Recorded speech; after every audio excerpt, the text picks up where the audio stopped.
গল্প ময়ূরাক্ষী হুমায়ুন আহমেদ। এই ছেলে এই। আমি বিরক্ত হয়ে তাকালাম।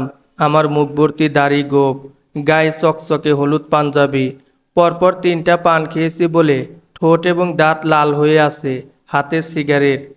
আমাকে এই ছেলে বলে ডাকার কোনোই কারণ নেই। যিনি ডাকছেন তিনি মধ্যবয়স্কা একজন মহিলা, চোখে সোনালি ফ্রেমের চশমা। তার সঙ্গে আমার একটি ব্যাপারে মিল আছে, তিনিও পান খাচ্ছেন। আমি বললাম, আমাকে কিছু বলছেন? তোমার নাম কি টুটুল? আমি জবাব না দিয়ে কিছুক্ষণ চুপচাপ দাঁড়িয়ে রইলাম। এই মহিলাকে আমি আগে কখনো দেখিনি, অথচ তিনি এমন আগ্রহ নিয়ে তাকিয়ে আছেন যেন আমি যদি বলি হ্যাঁ আমার নাম টুটুল, তাহলে ছুটে এসে আমার হাত ধরবেন। কথা বলছো না কেন? তোমার নাম কি টুটুল? আমি একটু হাসলাম। হাসলাম এই আশায় যেন তিনি ধরতে পারেন আমি টুটুল না। হাসিতে খুব সহজেই মানুষকে চেনা যায়। সব মানুষ একই ভঙ্গিতে কাঁদে, কিন্তু হাসার সময় এক একজন এক এক রকম করে হাসে।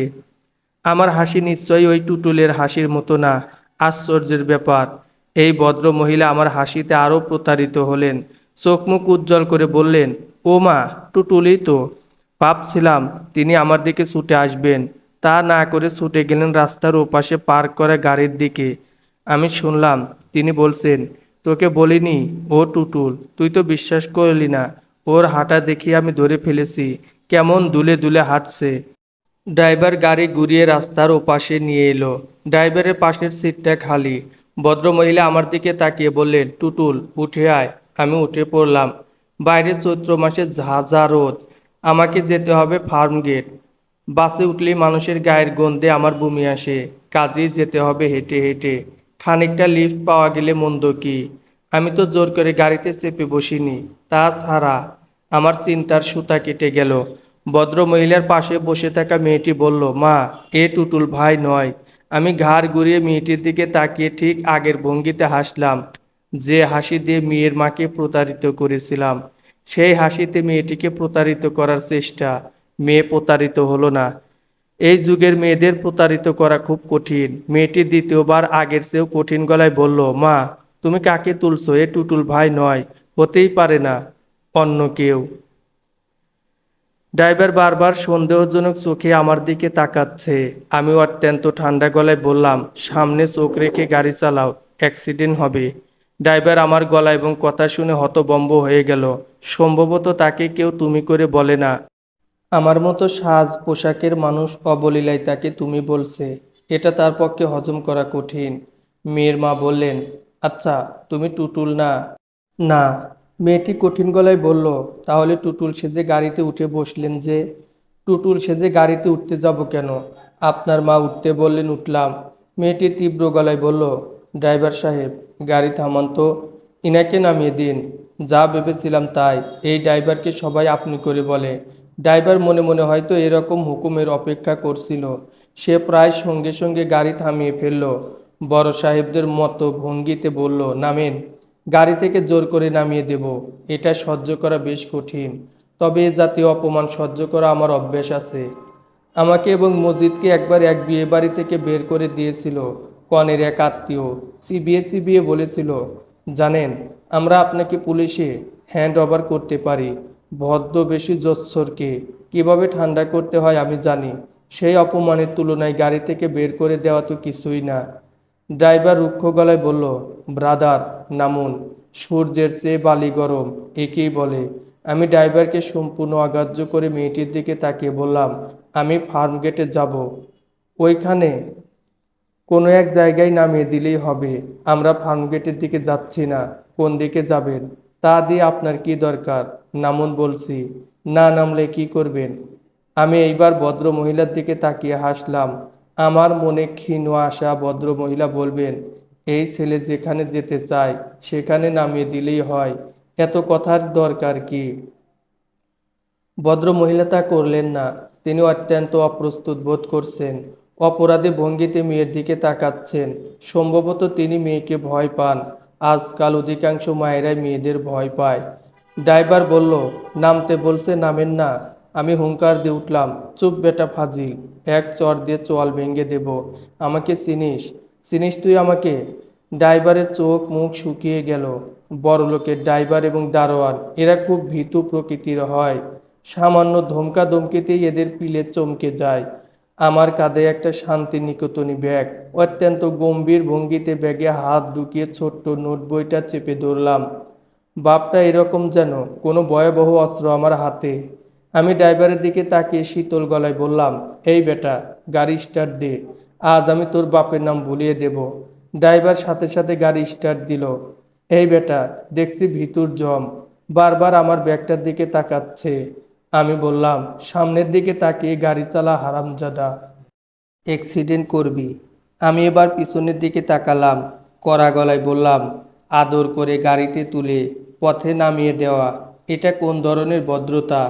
ভদ্র মহিলা বা তার মেয়ে দুইজনই কেউই কোনো কথা বলল না। ভয় শুধু ড্রাইভার একা পায়নি, এরা দুইজনও পেয়েছে। মেয়েটাকে শুরুতে তেমন সুন্দর মনে হয়নি, এখন দেখতে বেশ ভালো লাগছে। গাড়ি চড়া মেয়েগুলো সবসময় এত সুন্দর হয় কেন? তবে এই মেয়েটার গায়ের রং আর একটু ফর্সা হলে ভালো হতো। চোখ অবশ্য সুন্দর, এমনও হতে পারে ভয় পাওয়ার জন্য সুন্দর লাগছে। ভীত হরিণীর চোখ যেমন সুন্দর হয়, ভীত হরিণীর চোখও বোধহয় সুন্দর হয়। ভয় পেলেই হয়তো বা চোখ সুন্দর হয়ে যায়। আমি সিগারেট ধরাতে ধরাতে বললাম, গাড়িতে খানিকটা ঘুরবো, জাস্ট ইউনিভার্সিটি এলাকায় একটা চক্কর দিয়ে তারপর যাব ফার্মগেট। কেউ কোনো কথা বলল না। আমি বললাম, গাড়িতে কোনো গান শোনার ব্যবস্থা নেই। ড্রাইভার ক্যাসেট দাও তো। ড্রাইভার ক্যাসেট চালু করে দিল। ভেবেছিলাম কোনো ইংরেজি গান বোধহয় বাজবে, তা না, নজরুল গীতি। হাই মদিনাবাসী, প্রেমে ধরো হাত, মোম ডক্টর অঞ্জলি ঘোষের গাওয়া। এই গানটা আমার পছন্দ, রূপাদের বাসায় শুনেছি। গানটায় আলাদা এক ধরনের মজা আছে, কেমন জানি কাওয়ালি কাওয়ালি ভাব। গাড়ি আচমকা ব্রেক কষে থেমে গেল। আমি কিছু বুঝবার আগেই ড্রাইভার হুট করে নেমে গেল। তাকে যতটা নির্বোধ মনে করা হয়েছিল দেখা যাচ্ছে সে তত নির্বোধ নয়। সে গাড়ি থামিয়েছে মোটরসাইকেলে বসে থাকে একজন পুলিশ সার্জেন্টের গা ঘেঁষে। চোখ বড় বড় করে কী সব বলছে। অঞ্জলি ঘোষের গানের কারণে তার কথা বোঝা যাচ্ছে না। পুলিশ সার্জেন্ট আমার জানালার কাছে এসে বলল, নামুন তো। আমি নামলাম। দেখি ব্যাগে কি আছে। আমি দেখালাম একটা নোট বই, দুইটা বল পয়েন্ট, শীষ ভাঙ্গা পেন্সিল, 5 টাকা দিয়ে কেনা এক প্যাকেট চিপস। পুলিশ সার্জেন্ট ভদ্র মহিলার দিকে তাকিয়ে বললেন, আপনি কি এর বিরুদ্ধে কোনো ফর্মাল কমপ্লেন করতে চান? ভদ্রমহিলা তার মেয়ের দিকে তাকালেন। মেয়েটি বলল, অবশ্যই চাই, আমি জাস্টিস এম সোবাহান সাহেবের মেয়ে। এই লোক আমাদের ভয় দেখাচ্ছিল, মাস্তানি করছিল। আপনাদের কমপ্লেইন থানায় করতে হবে। রমনা থানায় চলে যান। এখন তো যেতে পারবো না, এখন আমরা একটা কাজে যাচ্ছি, কাজ সেরে আসুন। আমি একে রমনা থানায় হ্যান্ড ওভার করে দেব। আসামির নাম জানেন তো? না। পুলিশ সার্জেন্ট আমার দিকে তাকিয়ে বলল, এই, তোর নাম কি? আমি স্তম্ভিত হয়ে গেলাম। যে শুরুতে আমাকে আপনি বলছে, এখন সুন্দর একটা মেয়ের সামনে তুই করে বলছে। এই, তোর নাম বল। আমি উদাস গলায় বললাম, আমার নাম টুটুল। পুলিশ সার্জেন্ট ভদ্র মহিলার দিকে বলল, ভুল নাম দিচ্ছে। যাই হোক, এই নামই বুকিং হবে। হারামজাদারা ইদানিং শেয়ানা হয়েছে, কিছুতেই কারেক্ট নাম বলবে না, ঠিকানা তো বলবেই না। বিশাল কালো গাড়ি হুশ করে বের হয়ে গেল। ফার্মগেট যাওয়া আমার বিশেষ দরকার। ইন্দিরা রোডে আমার বড় ফুপুর বাসায় দুপুরের খাওয়ার কথা, সেই খাওয়া মাথায় উঠল। সার্জেন আমাকে ছাড়বে না, রমনা থানায় চালান করবে বলাই বাহুল্য। জাস্টিসের নাম শুনেছে, বড় কারো নাম শুনলে এদের হুঁশ থাকে না। আমি এক প্যাকেট সিগারেট কিনে ফেললাম। হাজতে থাকতে হলে সঙ্গে সিগারেট থাকা ভালো। আমার ধারণা ছিল সার্জেন্ট তার মোটর সাইকেলের পিছনে আমাকে বসিয়ে থানায় নিয়ে যাবে, তা করলো না। আজকাল পুলিশ খুব আধুনিক হয়েছে। পকেট থেকে ওয়াকি টোয়াকি বের করে কি বলতেই পুলিশের জিপ এসে উপস্থিত। অবিকল হিন্দি মুভি, সম্পূর্ণ নিজের বোকামিতে দাওয়াত খাবার বদলে থানায় যাচ্ছি। মেজাজ খারাপ হওয়ার কথা, আশ্চর্যের ব্যাপার, খারাপ হচ্ছে না, বরং মজা লাগছে। অঞ্জলি ঘোষের গানের পুরোটা শোনা হলো না, এই জন্য একটু আফসোস হচ্ছে। হাই মদিনাবাসী বলে চমৎকার টান দিচ্ছিল। থানার ওসি সাহেবের চেহারা খুব ভালো, মেজাজও বেশ ভালো। চেইন স্মোকার, ক্রমাগত ব্যানসন অ্যান্ড হেসেস টেনে যাচ্ছে। বাজারে এখন 70 টাকা করে প্যাকেট যাচ্ছে। দিনে 3 প্যাকেট করে হলে মাসে কত হয়? 210 গুণন 30, 6030। একজন ওসি সাহেব বেতন পান কত? এক ফাঁকে জেনে নিতে হবে। ওসি সাহেব শুরুতে প্রশ্ন করেন, ভাব বাড়ছে। শুরুর কয়েকটি প্রশ্নে জেনে নিতে চেষ্টা করেন আসামি কোন সামাজিক অবস্থায় আছে, তার উপর নির্ভর করে আপনি, তুমি বা তুই ব্যবহৃত হয়। ওসি সাহেব বললেন, কি নাম? চৌধুরী খালিকুজ্জামান। ডাকনাম টুটুল। কি করা হয়? সাংবাদিকতা করি। কোন পত্রিকায়? বিশেষ কোনো পত্রিকার সঙ্গে জড়িত নই। ফ্রিল্যান্স সাংবাদিকতা, যেখানে সুযোগ পাই ঢুকে পড়ি। টুটুল চৌধুরী এই নামে লেখা ছাপা হয়, হয়তো আপনার চোখে পড়েছে। পুলিশের উপর একটা ফিচার করেছিলাম। কি ফিচার? ফিচারের শিরোনাম হচ্ছে একজন পুলিশ সার্জেন্টের দিন রাত্রি, সকাল থেকে সন্ধ্যা পর্যন্ত তাকে কি করতে হয়, তাই ছিল বিষয়। অবশ্য এক ফাঁকে খুব ড্যামেজিং কয়েকটা লাইন ঢুকিয়ে দিয়েছিলাম। যেমন বলেছিলাম, এই পুলিশ সার্জেন্ট তার একটি কর্মমুখর দিনে 3 প্যাকেট বেনসন অ্যান্ড হেসেস পান করেন। তিনি জানিয়েছেন টেনশন দূর করতে এটা তার প্রয়োজন। অবশ্যই তিনি খুব টেনশনের জীবনযাপন করেন।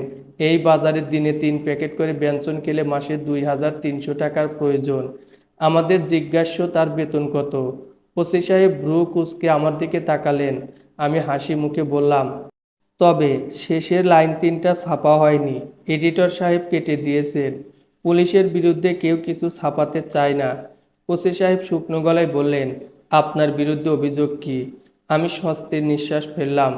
যাক, আপনি করে বলছে। সামাজিক স্বীকৃতি পাওয়া গেল। এখন চাইলে 1 কাপ চাও চলে আসতে পারে। পুলিশেরা উদুচরের আসামিদের ভালো খাতির করে, চা সিগারেট খাওয়ায়। আপনি প্রশ্নের জবাব দিচ্ছেন না। আপনার বিরুদ্ধে অভিযোগ কি?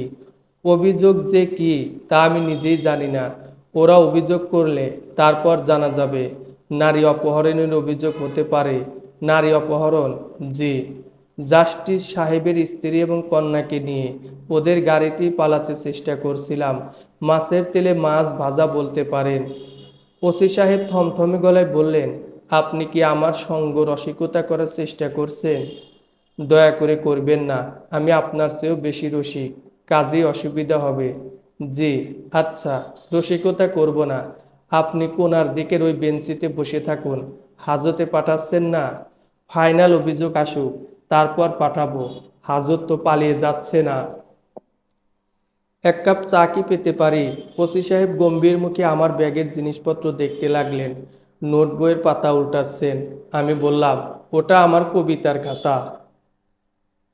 মাঝে মধ্যে কবিতা লিখি। তার মুখের কাঠিন্য তাতে একটুও কমল না। কবি শুনে মেয়েরা খানিকটা দ্রবীভূত হয়, পুলিশ কখনো হয় না। পুলিশের সঙ্গে কবিতার নিশ্চয়ই বড় ধরনের কোনো বিরোধ আছে। চুপচাপ বসে থাকা অনেকের জন্যই খুব কষ্টকর। আমার জন্য ডাল ভাত, শুধু হেলান দেবার একটু জায়গা পেলে আরাম করে শরীরটা ছেড়ে দিয়ে ঘন্টার পর ঘন্টা বসে থাকতে পারি। বেঞ্চিতে হেলান দেওয়ার ব্যবস্থা থাকে না বলে একটু অসুবিধা হচ্ছে, তবে সেই অসুবিধাও অসহনীয় নয়। এরকম পরিস্থিতিতে আমি আমার নদীটা বের করে ফেলি, তখন অসুবিধা হয় না। নদী বের করার ব্যাপারটা সম্ভবত আপনাদের কাছে পরিষ্কার হয়নি। একটু ব্যাখ্যা করলেই পরিষ্কার হবে। ছোটবেলার কথা, ক্লাস 6-এ পড়ি। জিওগ্রাফি পড়ান মফিজ স্যার। তিনি ক্লাসে ঢুকলে চেয়ার টেবিলগুলো পর্যন্ত ভয়ে কাঁপে। স্যার মানুষটা ছোটোখাটো, কিন্তু হাতের থাবাটা বিশাল। আমাদের ধারণা ছাত্রদের গালে চর বসাবার জন্য আল্লাহ তাআলা স্পেশালভাবে স্যারের এই হাত তৈরি করে দিয়েছেন। স্যারের চরেরও নানান নাম ছিল, রামচর, শ্যামচর, যদুচর, মধুচর। এর মধ্যে সবচেয়ে কঠিন চর হচ্ছে রামচর, সবচেয়ে নরমটা হচ্ছে মধুচর। স্যার সেদিন পড়াচ্ছেন বাংলাদেশের নদ নদী। ক্লাসে ঢুকি আমার দিকে আঙ্গুল বাড়িয়ে বললেন, এই একটা নদীর নাম বল তো, চট করে বল। মফিজ স্যার কোনো প্রশ্ন করলে কিছুক্ষণের জন্য আমার মাথাটা পুরোপুরি ফাঁকা হয়ে যায়। কান ভো ভো করতে থাকে। মনে হয় মাথার খুলির ভিতর জমে থাকা কিছু বাতাস কানের পর্দা ফাটিয়ে বের হয়ে যাচ্ছে। কি ব্যাপার, চুপ করে আছিস কেন? নাম বল। আমি ক্ষীণ স্বরে বললাম, আরিয়াল খা। স্যার এগিয়ে এসে প্রচণ্ড চর বসিয়ে দিলেন। খুব সম্ভব রামচর। হুঙ্কার দিয়ে বললেন, এত সুন্দর সুন্দর নাম থাকতে তোর মনে এলো আরিয়াল খা? সবসময় ফাজলামি। কানে ধরে দাঁড়িয়ে থাক। আমি কানে ধরে সারাটা ক্লাস দাঁড়িয়ে রইলাম। ঘন্টা পড়ার মিনিট 5 আগে পড়ানো শেষ করে স্যার চেয়ারে গিয়ে বসলেন। আমার দিকে তাকিয়ে বললেন, কাছে আয়। আরেকটি চর খাবার জন্য আমি ভয়ে ভয়ে স্যারের কাছে এগিয়ে গেলাম। তিনি বিষণ্ণ গলায় বললেন, এখনো কানে ধরে আছিস কেন? হাত নামা। আমি হাত নামালাম। স্যার ক্ষমা চাওয়ার ভঙ্গিতে বললেন, তোকে শাস্তি দেওয়াটা অন্যায় হয়েছে, খুবই অন্যায়। তোকে নদীর নাম বলতে বলেছি, তুই বলেছিলি আয়, আরও কাছে আয়, তোকে আদর করে দেই। স্যার এমন ভঙ্গিতে মাথায় আর পিঠে হাত বুলাতে লাগলেন যে আমার চোখে পানি এসে গেল। স্যার বিব্রত গলায় বললেন, আমি তোর কাছে থেকে সুন্দর একটা নদীর নাম শুনতে চেয়েছিলাম, আর তুই বললি আরিয়াল খা। আমার মেজাজটা খারাপ হয়ে গেল। আচ্ছা, এখন সুন্দর একটা নদীর নাম বল। আমি শার্টের হাতায় চোখ মুছতে মুছতে বললাম, ময়ূরাক্ষী। ময়ূরাক্ষী? এই নাম তো শুনিনি। কোথাকার নদী? জানি না স্যার। এই নামে আসলেই কি কোনো নদী আছে? তাও জানি না স্যার। স্যার হালকা গলায় বললেন, আচ্ছা থাক, না থাকলে নেই। এটা হচ্ছে তোর নদী। যা, জায়গায় গিয়ে বস।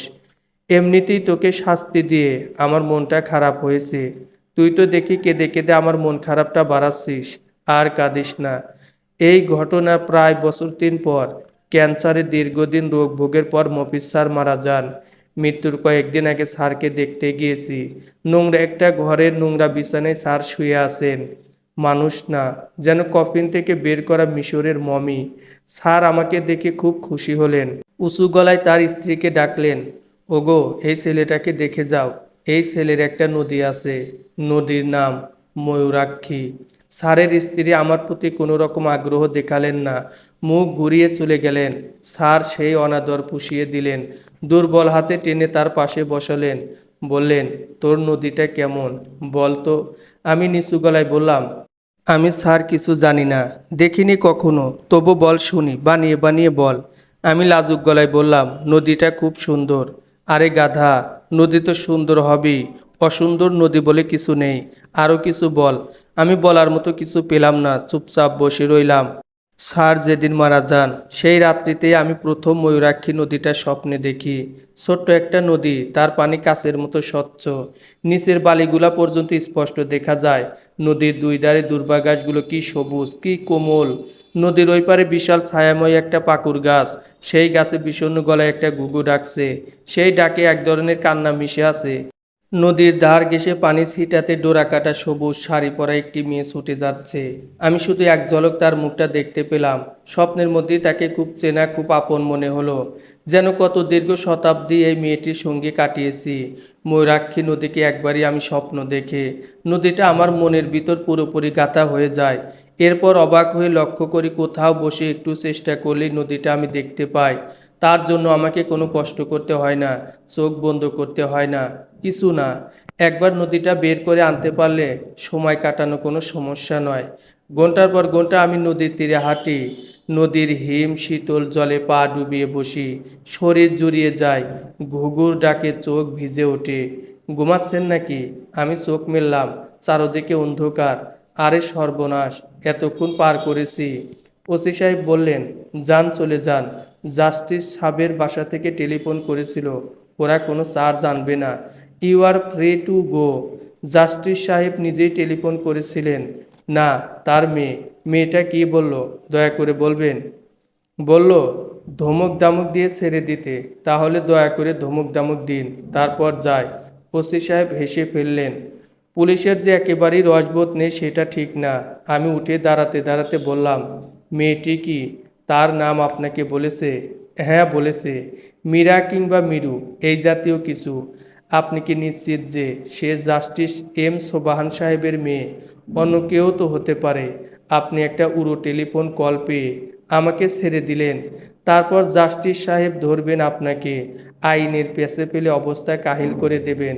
ভাই, আপনি জানতো। আর শোনেন, একটা উপদেশ দিই, পুলিশের সঙ্গে এত মিথ্যা কথা বলবেন না। মিথ্যা বলবেন ভালো মানুষদের কাছে, যা বলবেন তারা তাই বিশ্বাস করবে। পুলিশ কোনো কিছুই বিশ্বাস করে না, খোঁজ খবর করে। আপনি আমার সম্পর্কে খোঁজ খবর করেছেন? হ্যাঁ, সংবাদপত্রের অফিসগুলোতে খোঁজ নিয়েছি, জেনেছি টুটুল চৌধুরী নামে কোনো ফ্রিল্যান্স সাংবাদিক নেই। আপনি কি আমার মুচলেকা ফুসলেকা এসব কিছু নেবেন না? না, এখন দয়া করে বিদায় হন। আপনার গাড়ি করে আমাকে নিয়ে এসেছিলেন, আমি কি আশা করতে পারি না আবার গাড়ি করে নামিয়ে দিয়ে আসবেন? কোথায় যাবেন? ফার্ম গেট। চলুন নামিয়ে দেব। আমি হাসি মুখে বললাম, আপনার এই ভদ্রতার কারণে কোনো একদিন হয়তো আমি আপনাকে ময়ূরাক্ষীর তীরে নিমন্ত্রণ করব। ওসি সাহেব বিস্মিত হয়ে বললেন, আপনি কি বললেন বুঝতে পারলাম না। ওইটা বাদ দিন, সব কিছু বুঝে ফেললে তো মুশকিল। ভালো কথা, আপনি ডেইলি প্যাকেট সিগারেট খান, তা কি জানতে পারি? ওসি সাহেব বললেন, আপনি লোকটা তো ভালো তেদর আছেন। 2 থেকে আড়াই প্যাকেট লাগে। বড় ফুপুর বাসায় দুপুরের যাবার কথা। উপস্থিত হলাম রাত 8টায়। কেউ অবাক হলো না। ফুপুর বড় ছেলে বাদল আমাকে দেখে উল্লাসিত গলায় বলল, হিমুদা এসেছে। থ্যাঙ্কস। অনেক কথা আছে, আজ থাকবে কিন্তু। I need your help. Badal এবার ইন্টারমিডিয়েট দেবে। এর আগেও 3বার দিয়েছে। সে পড়াশোনায় খুবই ভালো। এসএসসিতে বেশ কয়েকটা লেটার এবং স্টার মার্ক পেয়েছে। সমস্যা হয়েছে ইন্টারমিডিয়েটে। পরীক্ষা শেষ পর্যন্ত দিতে পারে না। মাঝামাঝি জায়গায় তার এক ধরনের নার্ভাস ব্রেকডাউন হয়ে যায়। তার কাছে মনে হয় পরীক্ষার হল হঠাৎ ছোট হতে শুরু করে। ঘরটা ছোট হয়, পরীক্ষার্থীরাও ছোট হয়, চেয়ার টেবিল সব ছোট হতে থাকে। তখন সে ভয়ে চিৎকার দিয়ে ঘর থেকে বের হয়ে আসে। বাইরে আসা মাত্রই দেখে সব স্বাভাবিক।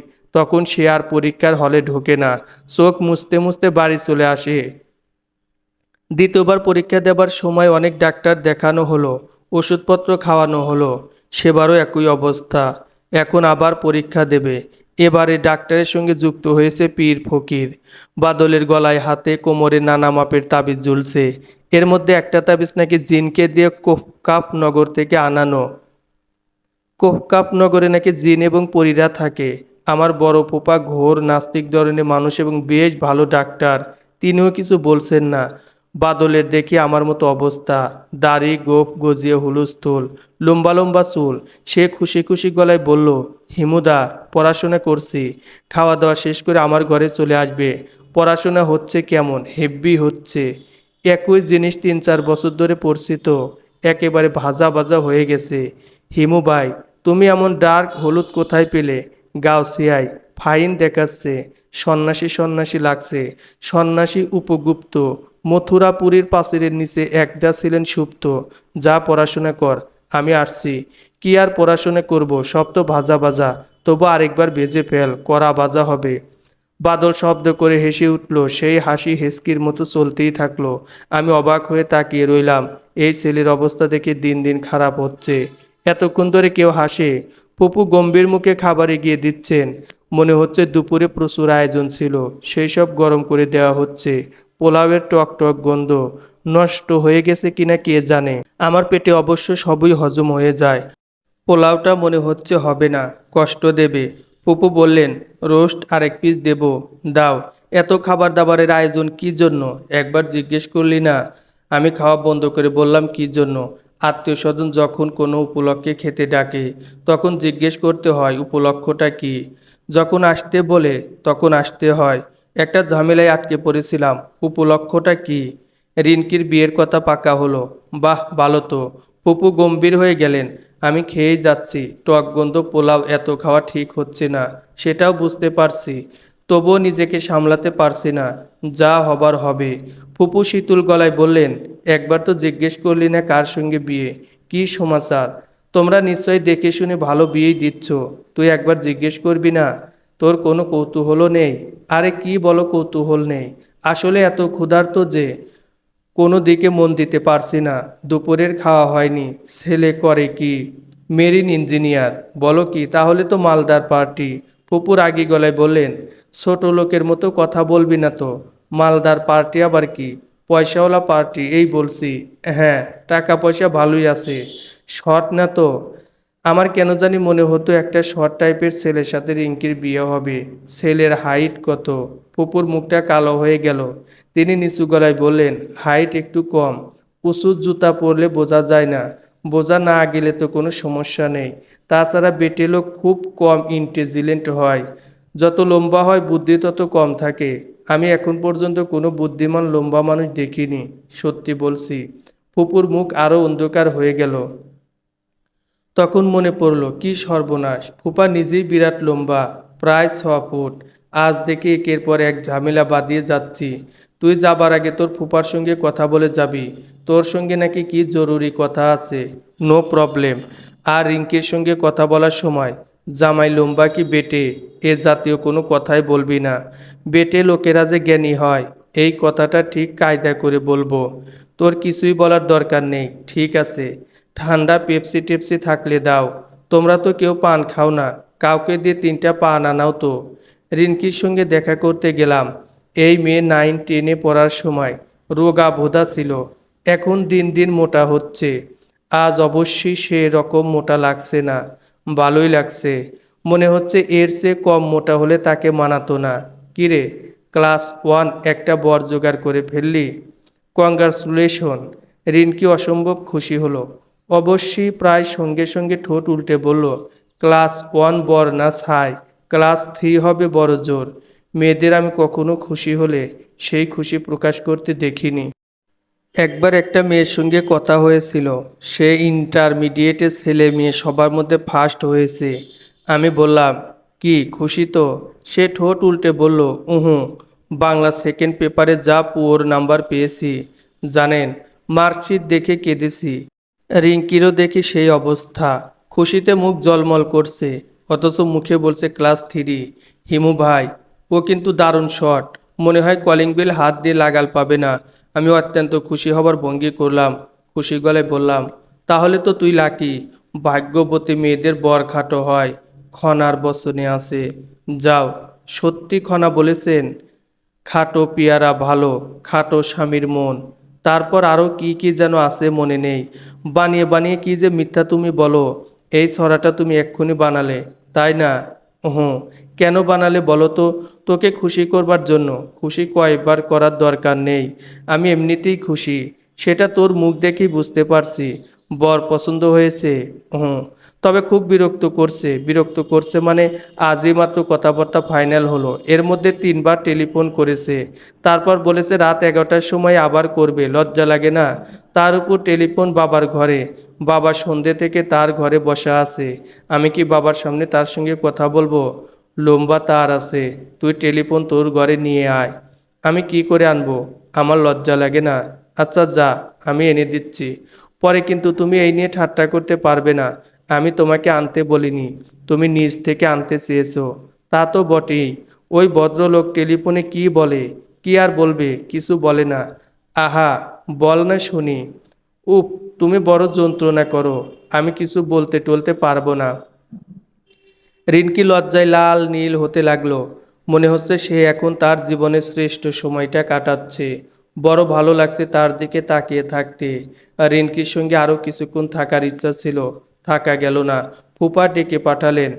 ফুপার ঘর অন্ধকার, 0 পাওয়ারের একটা বাতি জ্বলছে। লক্ষণ সুবিধার না। ফুপার মাঝে মধ্যে মদ্যপানের অভ্যাস আছে, এই কাজটা বেশিরভাগ সময় বাইরেই সারেন। বাসায় ফুপুর জন্য তেমন সুযোগ পান না। ফুপুর শাসন বেশ কঠিন। হঠাৎ হঠাৎ কোনো বিশেষ উপলক্ষে বাসায় মদ্যপানের অনুমতি পান। আজ পেয়েছেন বলে মনে হচ্ছে। মদ্যপান করছে এরকম মানুষের সঙ্গে কথাবার্তা খুব সাবধানে বলতে হয়, কারণ তাদের মোট মদের পরিমাণ এবং কতক্ষণ ধরে মদ্যপান করা হচ্ছে তার উপর নির্ভর করে। ফুপার তরল অবস্থায় তার সঙ্গে আমার কথাবার্তা বিশেষ হয়নি, কাজেই তরল অবস্থায় তার মেজাজ মর্জি কেমন থাকে তাও জানি না। ফুপা, আসবো? হিমু, এসো, দরজা ভিড়িয়ে দাও। তোমার সঙ্গে খুব জরুরি কথা আছে, বসো, সামনের চেয়ারটায় বসো। আমি বসলাম। তিনি গ্লাস দেখিয়ে বললেন, আশা করি এইসব ব্যাপারে তোমার কোনো প্রিজুডিস নেই। জি না। তারপর বলো কেমন আছো? ভালো। জি। রিঙ্কির বিয়ে ঠিক হয়ে গেল শুনেছ বোধ হয়? জি। ছেলে ভালো, তবে খুবই খাটো। আমাদের সঙ্গে এইরকম একটা ছেলে পড়তো, তার নাম ছিল স্ক্রু। এই ছেলেরও নিশ্চয়ই এই ধরনের কোনো নামটাম আছে। বেটে ছেলের নাম সাধারণত স্ক্রু হয় কিংবা বল্টু হয়। আমি চুপ করে রইলাম। ফুপাকে নেশায় ধরেছে বলে মনে হচ্ছে না। না ধরলে নিজের জামাই সম্পর্কে এ ধরনের কথা বলতে পারতেন না। আপনার ছেলে পছন্দ হয়নি? আরে পছন্দ হবে কি, মার্বেলের সাইজের এক ছেলে। পছন্দ হয়নি তো বিয়েতে মত দিলেন কেন? আমার মতামতের প্রশ্নই তো ওঠে না। আমি হচ্ছে এই সংসারের টাকা বানানোর মেশিন, এর বেশি কিছু না। আমি কি বলছি না বলছি তা তো কেউ জানতে চায় না। তারপরেও বলতাম, কিন্তু দেখি মেয়ে আর মেয়ের মা দুইজনই খুশিতে বাকবাকুম। তার গ্লাস খালি হয়ে গিয়েছিল। তিনি আরও খানিকটা ঢাললেন। আমি তাকিয়ে আছি দেখে বললেন, এটা পঞ্চম পেগ। আমার লিমিট হচ্ছে 7। 7-এর পর লজিক এলোমেলো হয়ে যায়। 7-এর আগে কিছুই হয় না। আমি বললাম, ফুপা 1 মিনিট, আমি টেলিফোনটা রিনকির ঘরে দিয়ে আসি। ও কোথায় যেন টেলিফোন করবে।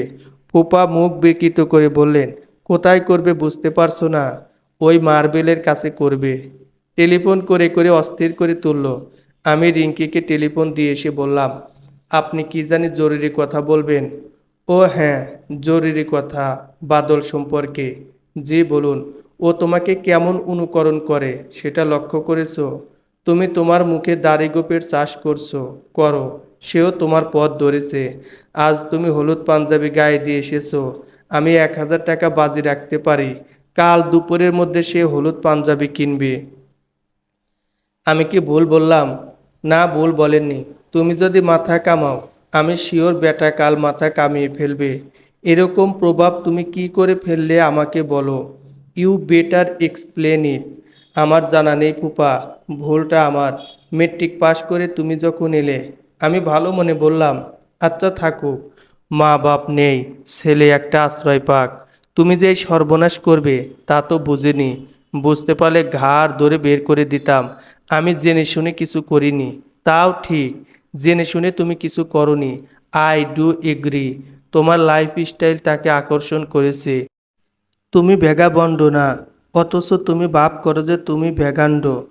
জ্যোৎস্না দেখানোর জন্যে চন্দ্রায় এক জঙ্গলের মধ্যে বাদলকে নিয়ে গেলে সারা রাত ফেরার নাম নেই। জ্যোৎস্না কি এমন জিনিস যে জঙ্গলে বসে দেখতে হবে বলো তুমি? তোমার মুখ থেকেই শুনতে চাই। শহরের আলোয় জ্যোৎস্না ঠিক বোঝা যায় না। মানলাম তোমার কথা, ভালো কথা। চন্দ্রায় গিয়ে জ্যোৎস্না দেখো, তাই বলে সারা রাত বসে থাকতে হবে? রাত বাড়ার সঙ্গে সঙ্গে জ্যোৎস্না কীভাবে বদলে যায় সেটাও একটা দেখার মতো ব্যাপার। শেষ রাতে পরিবেশ ভৌতিক হয়ে যায়, তাই নাকি? জি। তাছাড়া জঙ্গলের একটা আলাদা ইফেক্ট আছে। শেষ রাতের দিকে গাছগুলো জীবন্ত হয়ে ওঠে। তোমার কথা বুঝলাম না। গাছগুলো জীবন্ত হয় মানে? গাছ তো সব সময় জীবন্ত। জি না, ওরা জীবন্ত তবে সুপ্ত, খানিকটা জেগে ওঠে পূর্ণিমা রাতে, তাও মধ্যরাতের পর থেকে। জঙ্গলে না গেলে ব্যাপারটা বোঝা যাবে না। আপনি একবার চলুন না, নিজের চোখে দেখবেন। দিন তিনেক পরেই পূর্ণিমা। দিন তিনেক পরেই পূর্ণিমা। জি। এইসব হিসাব নিকাশ সবসময় তোমার কাছে থাকে? জি। একবার গেলে হয়। বলেই ফুপা গম্ভীর হয়ে গেলেন। চোখ বন্ধ করে খানিকক্ষণ জিম ধরে বসে রইলেন। তারপর বললেন, তুমি আমাকে পর্যন্ত কনভিন্স করে ফেলেছিলে। মনে হচ্ছিল তোমার সঙ্গে যাওয়া যেতে পারে। অবশ্যই এটা সম্ভব হয়েছে নেশার ঘরে থাকার জন্যে। তা ঠিক। কিছু মানুষ ধরেই নিয়েছে তারা যা ভাবছে তাই ঠিক। তাদের জগৎটাই একমাত্র সত্যি জগৎ। এরা রহস্য খুঁজবে না, এরা স্বপ্ন দেখবে না। চুপ করো তো। আমি চুপ করলাম। ফুপার আগেই গলায় বললেন, তুমি ভ্যাগাবন্ডের মতো ঘুরবে আর ভাববে বিরাট কাজ করে ফেলেছো। তুমি যে অসুস্থ এটা তুমি জানো। ডাক্তার হিসেবে বলছি, তুমি অসুস্থ। You R I6 man. ফুপা, আপনি নিজেও কিন্তু অসুস্থ হয়ে পড়েছেন। বেশি খাচ্ছেন। আপনি বলছেন আপনার লিমিট 7। আমার ধারণা এখন 9 চলছে। তোমার কাছে সিগারেট আছে? আছে, দাও। তিনি সিগারেট ধরালেন, খুক খুক করে কাশলেন। ফুপাকে আমি কখনো সিগারেট খেতে দেখিনি, তবে মদ্যপানের সঙ্গে সিগারেটের ঘনিষ্ঠ সম্পর্ক আছে এরকম শুনেছি। হেমো, জি। রাস্তায় রাস্তায় ভ্যাগাবন্ডের মতো ঘুরে তুমি যদি আনন্দ পাও, তুমি অবশ্যই তা করতে পারো। It is your life. কিন্তু আমার ছেলেও তা করবে তা তো হয় না। ও কি তা করছে নাকি? এখনও শুরু করেনি, তবে করবে। 2 বছর তুমি ওর সঙ্গে ছিলে, একই ঘরে ঘুমিয়েছো। এই 2 বছরে তুমি ওর মাথাটা খেয়েছো। তুমি আর এ বাড়িতে আসবে না। জি আচ্ছা, আসবো না, ঠিক আছে। এই বাড়ির ত্রিসীমানায় যদি তোমাকে দেখি, তাহলে পিটিয়ে তোমার পিঠের ছাল তুলে ফেলবো। আপনার নেশা হয়ে গেছে ফুপা, পিটিয়ে ছাল তোলা যায় না। আপনার লজিক এলোমেলো হয়ে যাচ্ছে। ফুপার সিগারেট নিভে গেছে। সিগারেটে অনভ্যস্ত লোকজন সিগারেটে আগুন বেশিক্ষণ ধরিয়ে রাখতে পারে না। আমি আবার তার সিগারেট ধরিয়ে দিলাম। ফুপা বললেন, তোমাকে আমি একটা প্রপোজাল দিতে চাই, অ্যাকসেপ্ট করবে কি করবে না ভেবে দেখো। কি প্রপোজাল? তোমাকে একটা চাকরি জোগাড় করে দিতে চাই। As a matter of fact. আমার হাতে একটা চাকরি আছে, আহামরি কিছু না, তবে তোমার চলে যাবে। বেতন কত ঠিক জানি না, 3,000-এর কম হবে না, বেশিও হতে পারে। তেমন সুবিধার চাকরি বলে তো আমার মনে হচ্ছে না। ভিক্ষা করে জীবনযাপন করার চেয়ে কি ভালো না? না, ভিক্ষা করে বেঁচে থাকার মধ্যে আলাদা একটা আনন্দ আছে। প্রাচীন ভারতের সাধু সন্ন্যাসীদের সবাই ভিক্ষা করতেন। বাউল সম্প্রদায়ের সাধনার একটা বড় অঙ্গ হচ্ছে ভিক্ষাবৃত্তি। এরা অবশ্যই ভিক্ষা বলে না, এরা বলে মাধু করি। আমার কাছে লেকচার ঝাড়বে না। ফুপা, আমি কি তাহলে উঠব? যাও ওঠো, শুধু একটা জিনিস বলো, যে ধরনের জীবন তুমি যাপন করছো তাতে আনন্দটা কি? যা ইচ্ছা করতে পারার একটা আনন্দ আছে না? যা ইচ্ছা তুমি কি তাই করতে পারবে? অবশ্যই পারবো। বলুন কি করতে হবে? খুন করতে পারবে? কেন পারবো না? খুন করা আসলে খুব সহজ ব্যাপার। সহজ ব্যাপার? অবশ্যই সহজ ব্যাপার, যে কেউ করতে পারে। রোজ কতগুলো খুন হচ্ছে দেখছেন তো, খবরের কাগজ খুললেই দেখবেন। আমার তো রোজই একটা দুটা মানুষকে খুন করতে ইচ্ছে করে। Himu, you are a sick man, you are sick man. আর খাবেন না ফুপা, আপনি মাতাল হয়ে গেছেন। কি করে বুঝলে মাতাল হয়ে গেছি? কি করে বুঝলে? মাতালরা প্রতিটা বাক্য দুইবার করে বলে, আপনিও তাই বলেছেন। আপনি বাথরুমে গিয়ে বমির চেষ্টা করুন, বমি করলে ভালো লাগবে। বলেই আমি চেয়ার ছেড়ে সরে গেলাম। বমির কথা মনে করিয়ে দিয়েছি, কাজেই ফুপা এখন হর হর করে বমি করবেন। হলোও তাই। তিনি চারদিক বাসিয়ে দিলেন। ওয়াক ওয়াক শব্দে ফুপু ছুটে এলেন। তিনি তার সাজানো ঘর দেখে স্তম্ভিত।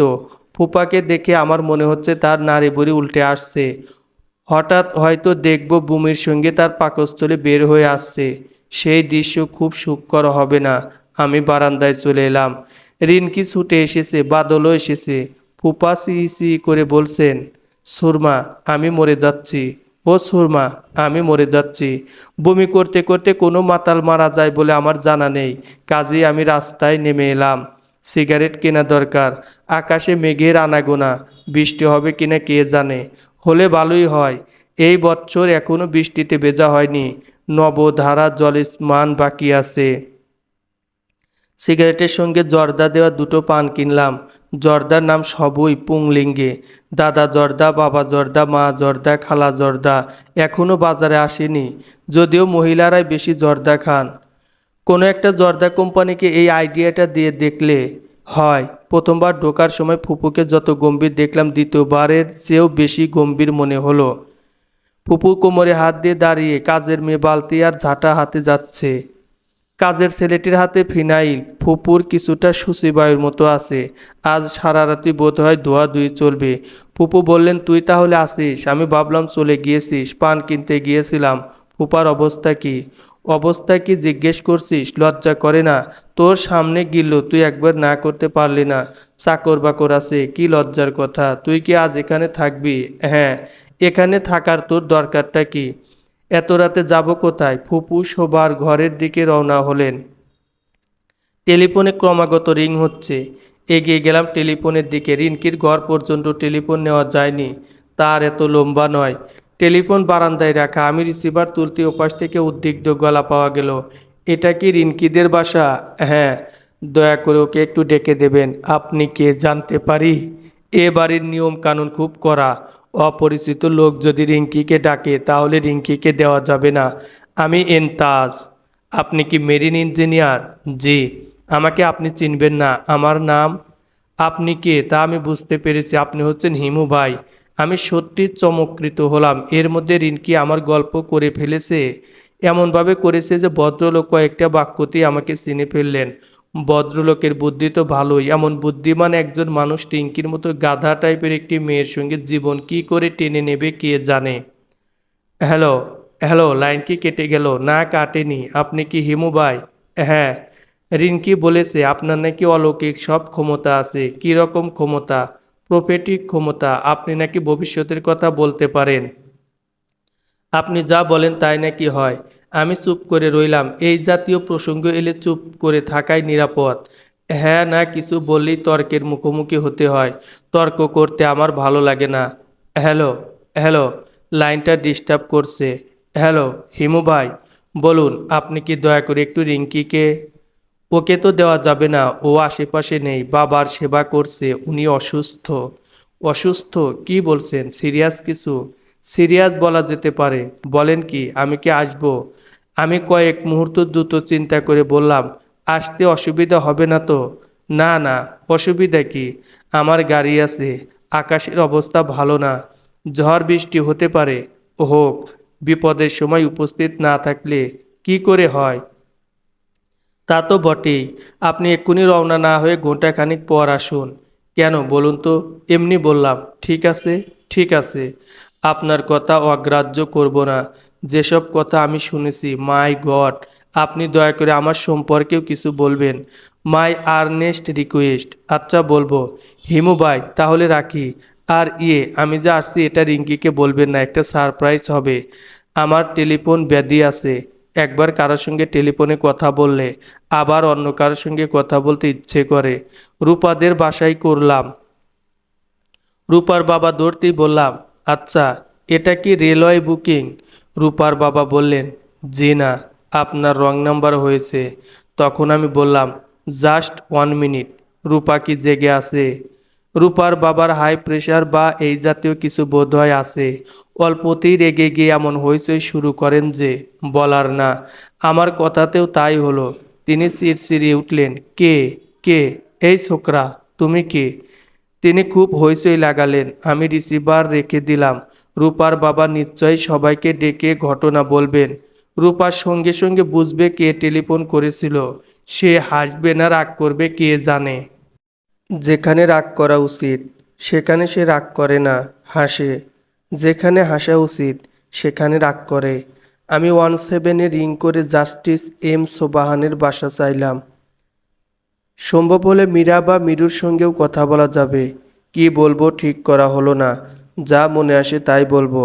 আগে থেকে ভেবেচিন্তে কিছু বলা আমার ফেভারিটে নেই। হ্যালো, কে? মীরা? হ্যাঁ। আপনি কে বলছেন? আমার নাম টুটুল। কে?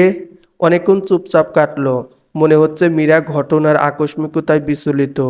আমার মনে হয় কথা বলবে কি বলবে না বুঝতে পারছে না। ভুলে গেছেন? ওই যে পুলিশের হাতে তুলে দিলেন। কি করেছিলাম আমি বলুন তো? কোত্থেকে টেলিফোন করেছেন? হাসপাতাল থেকে। পুলিশ মেরে আমার অবস্থা কাহিল করে দিয়েছে। রক্ত বমি করেছিলাম। সে কি কথা? মারবে কেন? পুলিশের হাতে আসামি তুলে দেবেন আর পুলিশ আসামিকে কোলে বসিয়ে মনটা খাওয়াবে? আমি তো আপনাদের কোনো ক্ষতিই করিনি। গাড়িতে ডেকেছেন, উঠেছি। তাছাড়া আপনারা টুটুল টুটুল করছিলেন, আমার ডাক নামও টুটুল। আপনি কিন্তু বলেছেন আপনার নাম টুটুল নয়। হ্যাঁ বলেছিলাম, কারণ বুঝতে পারছিলাম আপনিও অন্য টুটুলকে খুঁজছিলেন, যার কপালে একটা দাগ। ও পাশে অনেকক্ষণ কোনো কথা শোনা গেল না। অন্ধকারে ঢিল ছুঁড়েছিলাম, মনে হচ্ছে লেগে গেছে। এটা একটা আশ্চর্য ব্যাপার, যা বলি প্রায় সময়ই তা কেমন যেন মিলে যায়। টুটুলের কপালের কাটা দাগের কথাটা হঠাৎ মনে এসেছিল। ভাগ্যিস এসেছিল। হ্যালো, আপনি কোন হাসপাতালে আছেন? কেন দেখা করতে আসবেন? বলুন না কোন হাসপাতালে, বাসায় চলে যাচ্ছি।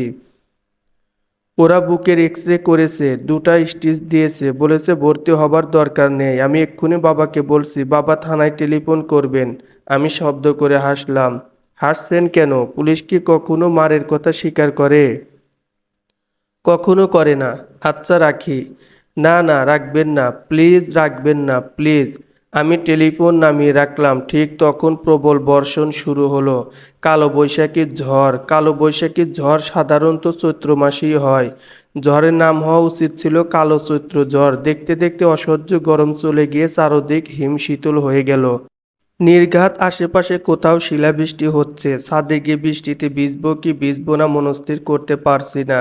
রিঙ্কি বের হয়ে এলো বাবার ঘর থেকে। তাকে কেমন যেন শঙ্কিত মনে হচ্ছে। আমি বললাম, রিঙ্কি তুই একটু বসার ঘরে যা, কলিং বেল বাজতেই দরজা খুলে দিবি। রিঙ্কি বিস্মিত গলায় বলল, কেন? তোর জন্য একটা সারপ্রাইজ আছে। রিঙ্কি নিচে নামার সঙ্গে সঙ্গে কলিং বেল বাজলো। আমার মনটাই অন্যরকম হয়ে গেল। ঝড় বৃষ্টির মধ্যে দেখা হোক দুজনের, দীর্ঘস্থায়ী হোক এই মুহূর্ত। রিনকি দরজা খুলেছে, না জানি তার কেমন লাগছে। আমি বাদলের ঘরে ঢুকে শুয়ে পড়লাম। নদীটাকে আনা যায় কিনা দেখা যাক। যদি আনতে পারি ওদের দুইজনকে কিছুক্ষণের জন্য এই নদী ব্যবহার করতে দেব। হিমু ভাই, তুই কি এখনো জেগে আছিস? হুঁ। রাতে আমার ঘুম হয় না। বলিস কি, ঘুমের ওষুধ খাই? তাতেও লাভ হয় না। 10 মিলিগ্রাম করে ফিজিয়াম। আজ খেয়েছিস? না। আজ সারা রাত তোমার সঙ্গে গল্প করব। গল্প করতে ইচ্ছে করছে না। আয় তোকে ঘুম পাড়িয়ে দিই। ঘুমোতে ইচ্ছে করছে না। আজ ঘুমিয়ে থাক, কাল গল্প করব। ঘুম আসবে না। বললাম ঘুম এনে দিচ্ছি, নাকি তুই আমার কথা বিশ্বাস করিস না? কি যে বলো, কেন বিশ্বাস করব না? তুমি যা বলো তাই হয়। বেশ, তাহলে চোখ বন্ধ কর। করলাম। মনে কর তুই হেঁটে হেঁটে যাচ্ছিস, চৈত্র মাসের কড়া রোদ। হাঁটছিস শহরের রাস্তায়। হ্যাঁ, এখন তুই শহর থেকে বেরিয়ে এসেছিস গ্রাম। বিকেল হচ্ছে, সূর্য নরম, রোদে তেজ নেই, ফুরফুরে বাতাস, তোর শরীরটা ঠান্ডা হয়ে এসেছে। হুম। হঠাৎ তোর সামনে একটা নদী পড়লো, নদীতে হাঁটু জল, কি ঠান্ডা পানি, কি পরিষ্কার। আজলা ভরে তুই পানি খাচ্ছিস, ঘুমে তোর চোখ জড়িয়ে আসছে। ইচ্ছা করছে নদীর মধ্যে শুয়ে পড়তে। নদীর ধারে বিশাল একটা পাকুড় গাছ। তাই সে পাকুড় গাছের নিচে এসে দাঁড়িয়েছিস, এখন শুয়ে পড়লি, খুব নরম হালকা দুর্বা ঘাসের উপরে শুয়েছিস। আর জেগে থাকতে পারছিস না। রাজ্যের ঘুম তোর চোখে। বাদল এবার আর বলল না। কিছুক্ষণের মধ্যেই তার ভারী নিঃশ্বাসের শব্দ শোনা গেল। এই ঘুম সহজে ভাঙবে না। কেউ যদি এটাকে কোনো অস্বাভাবিক বা অলৌকিক কিছু ভেবে বসেন, তাহলে ভুল করবেন। পুরো ব্যাপারটার পিছনে কাজ করছে আমার প্রতি বাদলের অন্ধ ভক্তি।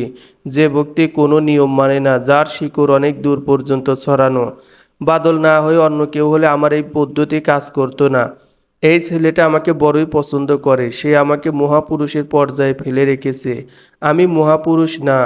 আমি ক্রমাগত মিথ্যা বলি। অসহায় মানুষদের দুঃখ আমাকে মোটেও অভিভূত করে না। একবার আমি একজন ঠেলাওয়ালার গালে চড়ও দিয়েছিলাম। ঠেলাওয়ালা হঠাৎ ধাক্কা দিয়ে আমাকে ড্রেনের মধ্যে ফেলে দিয়েছিল। নোংরা পানিতে আমার সমস্ত শরীর মাখামাখি। সেই অবস্থাতেই উঠে এসে আমি তার গালে চড় বসালাম। বুড়ো ঠেলাওয়ালা বলল, ধাক্কা দিয়ে না ফেললে আপনি গাড়ির তলে পড়তেন। আসলেই তাই। আমি যেখানে দাঁড়িয়েছিলাম ঠিক সেখান দিয়ে একটা পাজরো জিপ টার্ন নিল। নতুন আসা এই জিপগুলোর আচার আচরণ টাকের মতো। আমি গম্ভীর গলায় বললাম, মরলে মরতাম, তাই বলে তুমি আমাকে নর্দমায় ফেলবে? ঠেলাওয়ালা করুণ গলায় বলল, মাফ কইরা দেন, আর ফেলুম না। আমি রাগের চেয়ে রাগী গলায় বললাম, মাপের কোনো প্রশ্নই আসে না। তুমি কাপড় ধোয়ার লন্ড্রির পয়সা দেবে। গরিব মানুষ, গরিব মানুষ। ধনী মানুষ বুঝি না। বের কর কি আছে। অবাক বিস্ময়ে বুড়ো আমার দিকে তাকিয়ে রইল। আমি বললাম, কোনো কথা শুনতে চাই না, বের কর কি আছে। মাঝে মাঝে মানুষকে তীব্র আঘাত করতে ভালো লাগে। কঠিন মানসিক যন্ত্রণায় কাউকে দগ্ধ করার আনন্দের কাছে সব আনন্দই ফিকে। এই লোকটি আমার জীবন রক্ষা করেছে, সে কল্পনাও করেনি কারোর জীবন রক্ষা করে সে এমন বিপদে পড়বে। যদি জানতো এই অবস্থা হবে, তাহলেও কি সে আমার জীবন রক্ষা করার চেষ্টা করত? বুড়ো গামছায় মুখের ঘাম মুছতে মুছতে বলল, বুড়ো মানুষ, মাফ কইরা দেন। টাকা পয়সা কিছু তোমার কাছে নেই? জি না। কালও ট্রিপ পাই নাই, আজও পাই নাই। যাচ্ছ কোথায়? রায়ের বাজার। ঠিক আছে, আমাকে কিছু দূর তোমার গাড়িতে করে নিয়ে যাও। এতে খানিকটা হলেও উসুল হবে। আমি তার গাড়িতে উঠে বসলাম। বৃদ্ধ আমাকে টেনে নিয়ে চলল। পিছন থেকে ঠেলছে তার নাতি কিংবা তার ছেলে। এই পৃথিবীর নিষ্ঠুরতায় তারা দুজনেই মর্মাহত। পৃথিবী যে খুবই অকরুণ জায়গা তা তারা জানে না।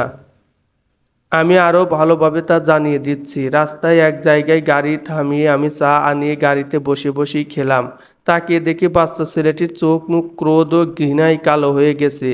যে কোনো মুহূর্তে সে ঝাঁপিয়ে পড়বে আমার উপর। আমি তার ভিতর এই ক্রোধ এবং এই ঘৃণা আরও বাড়ুক তাই চাচ্ছি। মানুষকে সহ্যের শেষ সীমা পর্যন্ত নিয়ে যাওয়া সহজ কথা নয়। সবাই তা পারে না। যে পারে তার ক্ষমতাও হেলাফেলা করার মতো ক্ষমতা না। বুড়ো রাস্তার উপর বসে গামছার হাওয়া খাচ্ছে। তার চোখে আগের বিস্ময়ের কিছুই এখন আর তার চোখে নেই। এক ধরনের নির্লিপ্ততা নিয়ে সে তাকিয়ে আছে। আমি চা শেষ করে বললাম, বুড়ো মিয়া, চলো যাওয়া যাক। আমরা আবার রওনা হলাম। মোটামুটি নির্জন একটা জায়গায় এসে বললাম, থামাও গাড়ি, থামাও, এখানে নামবো। আমি নামলাম। পকেটে হাত দিয়ে মানিব্যাগ বের করলাম। আমার মানিব্যাগ সবসময় খালি থাকে। আজ সেখানে 500 টাকার দুটো চকচকে নোট আছে। মসজিদের টিউশনির টাকা। মসজিদ টাকা পয়সা হাতে পাওয়া মাত্র খরচ করে ফেলে বলে তার টাকা পয়সার সবটাই থাকে আমার কাছে। বুড়া মিয়া, জি। তুমি আমার জীবন রক্ষা করেছো, কাজটা খুব ভালো করনি। যাই হোক, করে ফেলেছো যখন, তখন তো আর কিছু করার নাই। তোমাকে ধন্যবাদ। দেখি আরো কিছুদিন বেঁচে থাকতে কেমন লাগে। তোমাকে আমি সামান্য কিছু টাকা দিতে চাই। এই টাকাটা আমার জীবন রক্ষা করার জন্য না, তুমি যে কষ্ট করে রোদের মধ্যে আমাকে টেনে টেনে এত দূর আনলে তার জন্য। 500 তোমার, 500 এই ছেলেটার। বুড়ো হতভম্ব হয়ে তাকিয়ে রইল। আমি কোমল গলায় বললাম, এই রোদের মধ্যে আজ আর গাড়ি নিয়ে বের হইও না, বাসায় চলে যাও, বাসায় গিয়ে বিশ্রাম করো।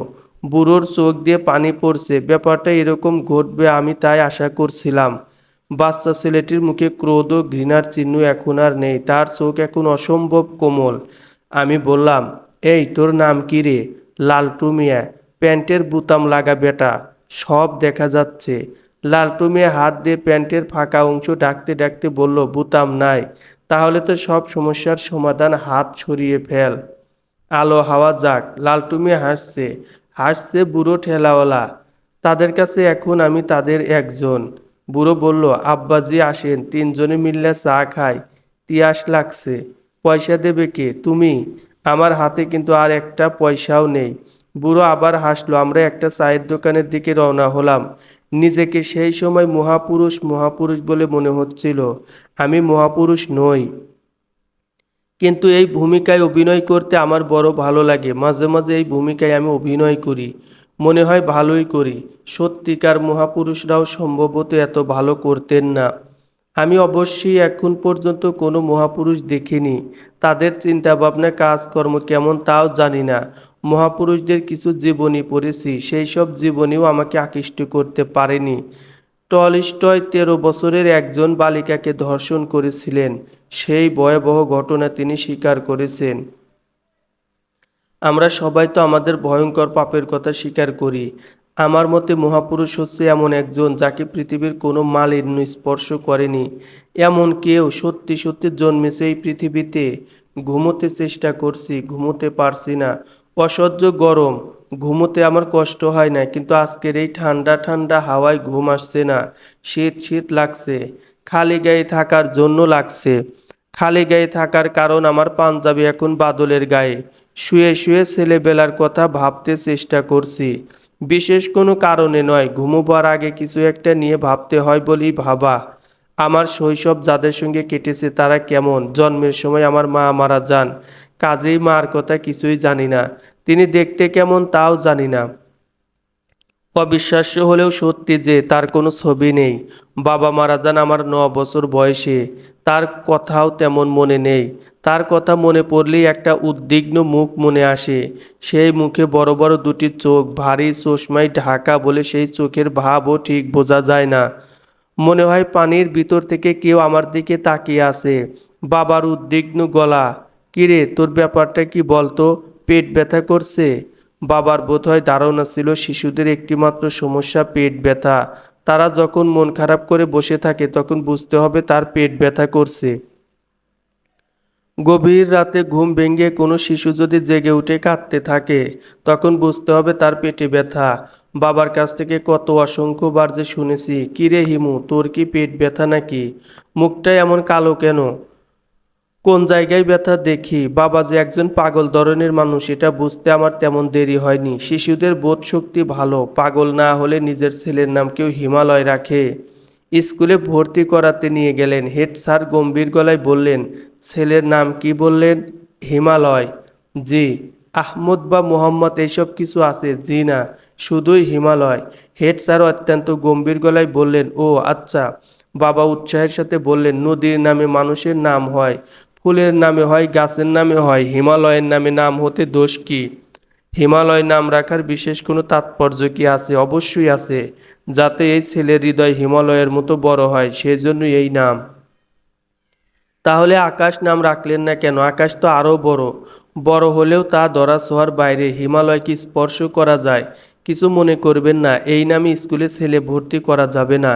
এমন কোনো আইন আছে যে হিমালয় নাম রাখলে সেই ছেলে স্কুলে ভর্তি হতে পারবে না? আইন টাইন আমি জানি না। এই ছেলেকে আমি স্কুলে নেব না। কেন? সিট নেই? আগে তো বললেন সিট আছে, এখন নেই। শিক্ষক হয়ে মিথ্যা কথা বলছেন, তাহলে তো এখানে কিছুতেই ছাত্র ভর্তি করা উচিত হবে না। মিথ্যা কথা বলা শিখবে, খুব ভালো কথা, তাহলে এখন যান। এই দীর্ঘ কথোপকথনের কিছুই আমার মনে নেই, মনে থাকার কথাও নয়। বাবা প্রতিটি ঘটনা লিখে রেখে গেছেন বলে বলতে পারলাম। বাবার মধ্যে গবেষণা ধর্মী একটা ব্যাপার ছিল, অতি তুচ্ছ বিষয় নিয়ে পাতার পর পাতা পরিষ্কার অক্ষরে লিখে গেছেন। তার বিদ্যা ছিল ইন্টারমিডিয়েট পর্যন্ত। ইন্টারমিডিয়েট পরীক্ষা দেবার পর রাগ করে বাড়ি থেকে বের হয়ে আসেন, আর ফিরে যাননি। জীবিকার জন্যে ঠিক কী কী করতেন তা পরিষ্কার নয়। জ্যোতিষবিদ্যা, সমুদ্র জ্ঞান, লক্ষণ বিচার এই জাতীয় বইয়ের স্তূপ দেখে মনে হয় মানুষের হাত টাত দেখতেন। একটা প্রেমের সঙ্গেও সম্ভবত যুক্ত ছিলেন। কয়েকটা নোট বইও লিখেছিলেন, নোটস অফ প্রবেশিকা, সমাজবিদ্যা এরকম একটা বই। তার পরিবারের কারোর সঙ্গে তার কোনোই যোগাযোগ ছিল না। তাদের সম্পর্কে আমি জানতে পারি বাবার মৃত্যুর পর। গুরুতর অসুস্থ অবস্থায় বাবা তার বড় বোনকে একটি চিঠি লিখে জানান যে তার মৃত্যু হলে আমাকে যেন আমার মার বাড়ি পাঠানো হয়, এটাই তার নির্দেশ, এর অন্যথা যেন না হয়। চিঠি পাওয়ার পরই বাবার দিকের আত্মীয় স্বজনে আমাদের ছোট বাসা ভর্তি হয়ে যায়। আমার দাদাজানকে তখনই প্রথম দেখি, সুঠাম স্বাস্থ্যের, টকটকে গৌর বর্ণের একজন মানুষ। চেহারার কথায় যেন জমিদার জমিদার একটা ভাব আছে। তিনি মরণাপন্ন বাবার হাত ধরে কাঁদো কাঁদো গলায় বললেন, আমার ভুল হয়েছে, আমি বাবা তোর কাছে ক্ষমা চাচ্ছি, যথেষ্ট পাগলামি হয়েছে আর না। আমার বাবা দীর্ঘ নিঃশ্বাস ফেলে বললেন, আচ্ছা যাক, ক্ষমা করলাম, কিন্তু আমি চাই না আমার ছেলে আপনাদের সঙ্গে মানুষ হোক। ও যাবে তার মামাদের কাছে। তার মামারা কি আমাদের চেয়েও ভালো? না, ওরা পিশাচ শ্রেণীর, ওদের সঙ্গে থাকলে অনেক কিছু শিখবে। আমার দাদাজান এবার সত্যি সত্যি কেঁদে ফেললেন। বৃদ্ধ একজন জমিদার ধরনের মানুষ কাঁদছে, এই দৃশ্যটি সত্যিই অদ্ভুত। তিনি কাঁদতে কাঁদতে বললেন, তুই এক পাগল, তোর ছেলেটাকেও তুই পাগল বানাতে চাস? এই নিয়ে আপনার সঙ্গে কথা বলতে চাই না। আমাদের বড়লোক আত্মীয় স্বজনরা অত্যন্ত বিস্ময়ের সঙ্গে আমাদের বাসার সাজসজ্জা দেখতে থাকেন। এর ফাঁকে ফাঁকে বাবার সঙ্গে আমার দাদাজানের কিছু কথাবার্তা হলো, যেমন, ঢাকায় কতদিন ধরে আছিস? প্রায় 3 বছর। এর আগে কোথায় ছিলি? তা দিয়ে আপনার দরকার কি? তোর মা যখন অসুস্থ তখন সব খবরের কাগজে তোর ছবি ছাপিয়ে বিজ্ঞাপন দিয়েছিলাম। খবরের কাগজ আমি পড়ি না। আমার বড় ফুপু এই পর্যায়ে হাত ইশারা করে আমাকে ডাকলেন, আদুরে গলায় বললেন, খোকা, তোমার নাম কি? আমি বললাম, হিমালয়। সবাই মুখ চাওয়াচাই করতে লাগলেন। দাদা দুঃখিত গলায় বললেন, ছেলের নাম কি সত্যি সত্যি হিমালয় রেখেছিস? হুঁ। বাবার সমস্ত আপত্তি অগ্রাহ্য করে তাকে একটা বড় ক্লিনিকে ভর্তি করা হলো। আপত্তি করার মতো অবস্থাও তার ছিল না, কথা বলা প্রায় বন্ধ হয়ে গিয়েছিল। দুই একটা ছোটোখাটো বাক্য বলতেও তার কষ্ট হতো। তাকে বাইরে চিকিৎসার জন্য পাঠানো হবে, এমন কথা শোনা যেতে লাগলো। বাবা তাদের সেই সুযোগ দিলেন না। ক্লিনিকে ভর্তি হবার 9 দিনের দিন মারা গেলেন। স্বজ্ঞানের মৃত্যু যাকে বলে। মৃত্যুরও আগ মুহূর্তেও টনটনে জ্ঞান ছিল। আমাকে বললেন, তোমার জন্য কিছু উপদেশ লিখে রেখে গেছি, সেগুলো মন দিয়ে পড়বে। তবে লেখাটাও অসম্পূর্ণ, সম্পূর্ণ করবার সময় হলো না। আমার দিকের আত্মীয় স্বজনের সঙ্গে কোনো যোগাযোগ রাখবে না এবং তাদের সাহায্য নেবে না। তবে 16 বছর পরে তুমি যদি মনে করো আমার সিদ্ধান্ত ভুল, তখন তুমি নতুন করে সিদ্ধান্ত নিতে পারবে। এর আগ পর্যন্ত মামার সঙ্গে থাকবে। মনে রাখবে, তোমার মামারা পিশাচ শ্রেণীর মানুষদের সংস্পর্শে না এলে মানুষের সৎ গুণ সম্পর্কে ধারণা হবে না। ডাক্তার এই পর্যায়ে বললেন, আপনি দয়া করে চুপ করুন, ঘুমোবার চেষ্টা করুন।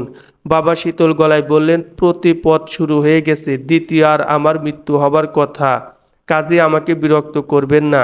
সবচেয়ে জরুরি কথাটাই আমার ছেলেকে বলা হয়নি। শোন হিমু, কোনো রকম উচ্চাশা রাখবি না, টাকা পয়সা করতে হবে, বড় হতে হবে, এইসব নিয়ে মোটেও ভাববি না।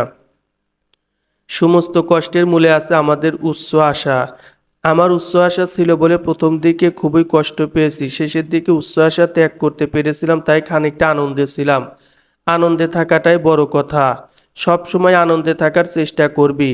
বাবা কথা বলতে বলতে একটু থামলেন। হঠাৎ গভীর আগ্রহ এবং বিস্ময়ের সঙ্গে চারদিকে তাকালেন। তারপর মৃদু স্বরে বললেন, ও আচ্ছা, তাহলে এর নামই মৃত্যু। এটা মন্দ কি? মৃত্যু তাহলে খুব ভয়াবহ নয়। তার কিছুক্ষণের মধ্যেই বাবার মৃত্যু হলো। আমি কিছুদিন আমার দাদাজানের সঙ্গে থাকলাম। তিনি আমার প্রসঙ্গে বারবার বিস্ময় প্রকাশ করতে লাগলেন। আরে এটা কেমন ছেলে, বাবা মরে গেল, এক ফোঁটা চোখের পানি নেই। এ তো দেখি তার বাপের চেয়ে পাগল হয়েছে। এই দিকে আয়। বাপ মা মারা গেলে চোখের পানি ফেলতে হয়। আমি শীতল গলায় বললাম, আমাকে তুই তুই করে বলবেন না। তিনি চোখ বড় বড় করে আমার দিকে তাকিয়ে রইলেন। দাদাজানের বাড়িটা বিশাল। সেই বিশাল বাড়ির দোতলায় একটা ঘর আমাকে দেওয়া হলো। সেই ঘরে এই বাড়ির ছেলে মেয়েদের জন্য সার্বক্ষণিক প্রাইভেট টিউটর থাকেন। তার নাম কিসমত মোল্লা। তিনি যখন শুনলেন আমি কোনো স্কুলে পড়ি না, এতদিন বাবার কাছে পড়েছি, তখন একেবারে আকাশ থেকে পড়লেন। কি পড়েছো বাবার কাছে? ইংরেজি, বাংলা, অঙ্ক, ভূগোল আর নীতিশাস্ত্র। নীতিশাস্ত্রটা কি? কোনটা ভালো, কোনটা মন্দ, কোনটা ন্যায়, কোনটা অন্যায়, এইসব। কি বলছো কিছুই তো বুঝলাম না। যেমন ধরুন মিথ্যা, মিথ্যা বলা মন্দ, তবে আনন্দের জন্য মিথ্যা বলাই অন্যায় নেই। মিথ্যা দিয়ে আমরা সত্যকে চিনতে পারি। বলছো কি এসব, বুঝিয়ে বলো। যেমন ধরুন গল্প, উপন্যাস, এসব মিথ্যা, কিন্তু মিথ্যা দিয়ে আমরা সত্যকে চিনতে পারি। মাস্টার সাহেব চোখ বড় বড় করে তাকিয়ে রইলেন। নিজেকে অতি দ্রুত সামলে নিয়ে বললেন, অমাবস্যা ইংরেজি কি জানো? জানি। অমাবস্যা হলো নিউ মুন। বলে নিউ মুন, কিন্তু আকাশে তখন চাঁদ থাকে না। মুনময় শব্দের মানে কি? মুনময় হলো মাটির তৈরি। মাস্টার সাহেব আমার কথাবার্তায় অত্যন্ত চমকপ্রদ হলেন, কিন্তু বাড়ির অন্য কেউ হলো না। আমার দাদাজান ক্রমাগত বলতে লাগলেন, তোর বাবা ছিলেন পাগল উম্মাদ। ও যে সব শিখিয়েছে সব ভুলে যা, সব নতুন করে শিখবি। তোকে ভালো ইংরেজি স্কুলে ভর্তি করে দেব। আর শোন, তোর নাম দিলাম চৌধুরী ইমতিয়াজ, মনে থাকবে? দাদাজান বাড়িতে ঘোষণা করে দিলেন, একে কেউ হিমালয় বা হিমু কিছুই বলে ডাকতে পারবে না। এর নাম ইমতিয়াজ চৌধুরী, ডাক নাম টুটুল, মনে থাকবে? এই ছেলের মাথার ভিতর এই নাম দুটো ঢুকিয়ে দিতে হবে। সারাদিন খুব কম করে হলেও একে 25 বার চৌধুরী ইমতিয়াজ এবং 25 বার টুটুল ডাকতে হবে। It's an order. আমাকে সত্যি সত্যি একটা ইংরেজি স্কুলে ভর্তি করে দেওয়া হলো। স্কুলের পোশাক বানানো হলো। প্রথম দিন স্কুল থেকে ফিরে এসে দেখি ময়লা পায়জামা, পাঞ্জাবি, উপর একটা কোট চড়িয়ে অত্যন্ত রুগুন এক লোক বসার ঘরে বসে আছে। তার হাতে চকচকে নতুন একটা ছাতা, মনে হচ্ছে আজই কেনা হয়েছে। ভদ্রলোকের মুখ ভর্তি পান, স্টেতে সেই পানের পিক ফেলছেন। তার বসে থাকার ভঙ্গি, পান খাওয়ার ভঙ্গি এবং পানের পিক ফেলার ভঙ্গিতে কোনো সংকোচ নেই। যেন এই বাড়ির সঙ্গে তার খুব ভালো পরিচয়, যেন এটা তার নিজেরই ঘর বাড়ি। আমি ঘরে ঢোকা মাত্রই বললেন, বাবা হিমালয়, আমি তোমাকে নিতে এসেছি, আমি তোমার বড় মামা, আমাকে সালাম করো।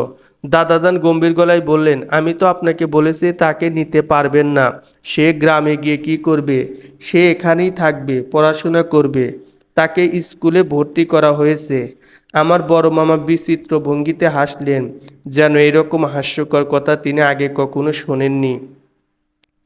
দেখেন তালুই সাহেব, ছেলের বাবা পত্র মারফত এই অধিকার দিয়ে গেছে। এখন যদি আপনারা দিতে না চান, বাধ্য হয়ে আইনের আশ্রয় নিতে হবে। কোর্টে ফায়সালা হবে। উপায় কি? যদিও আত্মীয় স্বজনের সঙ্গে মামলা মোকদ্দমা, কোনো কাজের কথা না।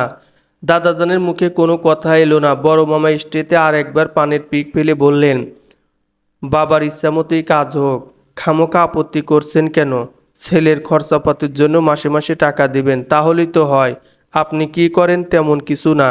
সামান্য বিষয় সম্পত্তি আছে, টুকটাক ব্যবসা আছে।